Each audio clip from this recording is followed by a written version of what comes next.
Chapter 9. Behind the Camera. A lot of people are needed to make a film, as well as the actors and actresses. They are all the other people whose names appear at the beginning or end of a film. Some of them have strange-sounding jobs, like Best Boy or Key Grip. Let's look at just some of them. Producer. The person who chooses which film to make, who gets the money needed to make it, and who takes care of all the business problems. Director. The person who decides how to shoot or film each scene, and who controls all the actors and other people who are helping to make the film. The director is the one who shouts, "Action!" when he or she is ready. One piece of film which is filmed without stopping the camera is called a take. Screenwriter. The person who writes the screenplay or script of a film. Sometimes many screenwriters are employed before a director is happy with a screenplay. And when a book is made into a film, it is not usually the writer of the book who writes the screenplay. A screenwriter is usually given this job. Editor. The person who cuts and then puts together the film after the filming has finished and makes it into the final movie. Set designer. The person who arranges the furniture and scenery needed in the film. The designer often plans by making models of the scenery before working on the final set. Wardrobe designer. The person who designs or chooses the clothes that the actors wear in the film. These are often got from special companies who keep every kind of film and theater clothes that you can think of. Gaffer. The lights and lighting chief in the studio. Best Boy. The gaffer's assistant. Key Grip. The person who moves the camera around. Boom operator. The person who moves the microphone above the heads of the actors when they are speaking. Film facts. In the film Cleopatra, made in 1963, 26,000 costumes were used, but 32,000 were used to make the film Quo Vadis in 1951.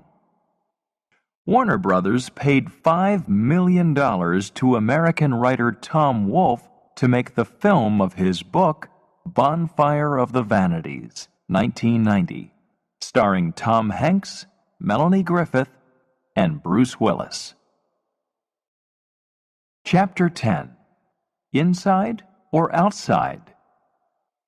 In the very early years of the cinema, almost all filming was done outside. Today, filming is done on location when it is impossible to build a real city or a mountain or something inside the studio. Also, some directors prefer to film on location. It is then that the cameras go out into the real world. All of some films are shot on location, but others have only short outside scenes to join with the scenes that are shot in the studio. As an example, suppose it is important to show a policeman arriving at an office on Fifth Avenue in New York and meeting a businesswoman inside the building. A location film crew will shoot the policeman getting out of a taxi on Fifth Avenue and walking into the office building. But the scene where he meets the businesswoman in the office will be filmed inside a studio, perhaps days or weeks later. All studios have large stages where the sets are built. One of the biggest in the world is at the British Studios of Pinewood in Buckinghamshire, where one of the stages is 102 meters long. Sets are sometimes used for more than one film, and this was very true for cowboy films that were made in the 1920s and 1930s. Then, a Hollywood studio often made 30 or 40 of them in a year, and the street where the cowboys had their final gunfight often appeared in film after film, with only small changes. Film facts. The largest number of locations used in a Hollywood film was 140 for Around the World in 80 Days, 1956. The largest number of cameras used for a single scene was 48 for the sea battle in the 1925 film of Ben-Hur. Chapter 11. Special Effects. Special effects are used when it is too difficult, too dangerous, or too expensive to do something in the usual way. They are used to make the audience think that they are seeing something which they really are not. For example, small models of towns or buildings are very useful. In films, when you see a house catch fire, a plane crash, or a bomb blow up a ship, you are probably watching a model house, plane, and ship. But you do not realize this when you see it on the film. The big dinosaurs in the film Jurassic Park, 1993, were not real, of course. Lots of models were made of each of them. Today, computers are used more and more in special effects, making the impossible seem possible. The first special effect happened in the film The Execution of Mary, Queen of Scots, which was made in the Edison Studios in 1895. The audience appear to see Queen Mary's head being cut off, but the director stopped the camera and changed the actress for a dummy, whose head was cut off in the next shot. Chapter 12. Stunts and Makeup. Stuntmen and stuntwomen are used when something is too difficult or too dangerous for the actor to do. Every stunt is carefully planned before filming and must be as safe as possible. They wear the same clothes and makeup as the star, and are usually filmed so that their faces are not seen clearly. They wear special clothes that will not catch fire if they are to be filmed in a burning building. Although often there is more smoke than fire, and the fire is carefully controlled. Stuntmen often wear padding under their clothes so that they do not hurt themselves when they fall from something, like a horse or a moving car. Guns are not real guns, and knives are usually made of rubber so that they will bend when somebody is hit. Stuntmen who fall from buildings will fall onto something soft, which you won't see in the final film, of course. The important thing is that it looks real. Some stars do their own stunts, although film companies would prefer that they didn't. The director doesn't want his star to get hurt. It's too expensive for the film. Mel Gibson did all his own stunts in Mad Max Beyond Thunderdome, 1985. The makeup artist can change a nice-looking actor into something very frightening, or a beautiful young actress into an old woman.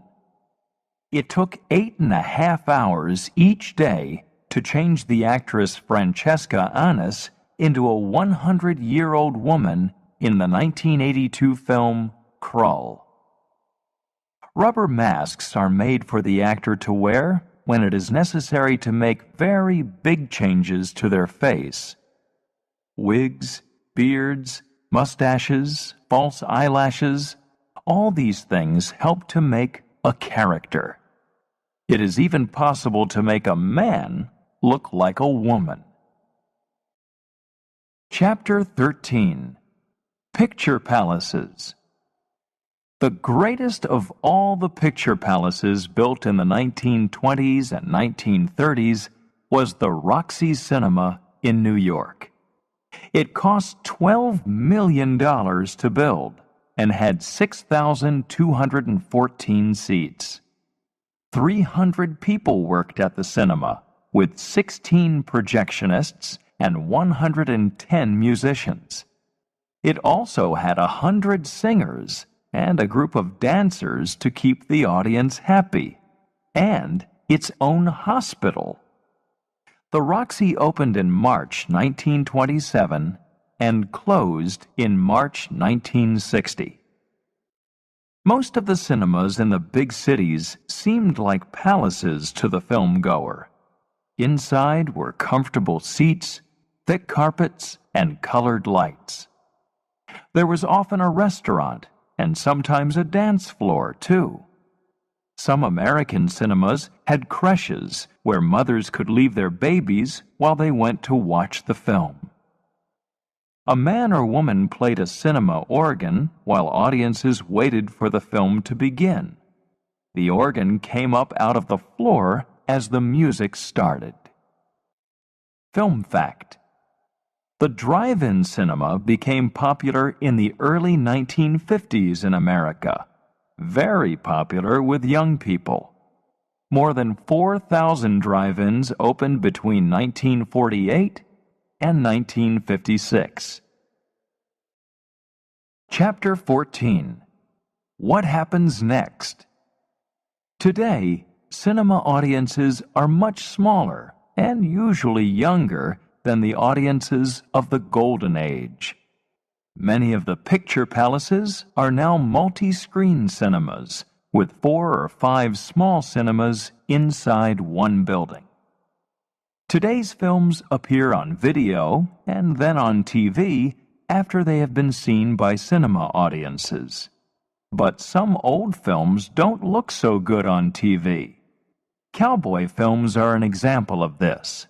The wonderful scenery in films like How the West Was Won needs a large screen to show it at its best. Television can't do it. For many people, the cinema is still the only place to watch a film. One of the cinema's newest ideas is IMAX projection.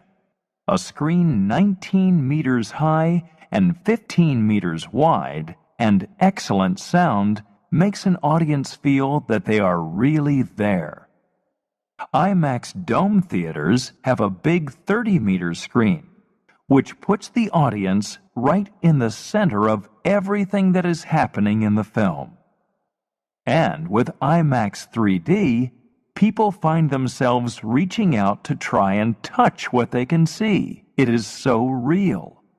There are nearly 150 IMAX theaters in different countries all over the world, and more are being built every year. So this is cinema today. And as Al Jolson said in The Jazz Singer, you ain't seen nothing yet.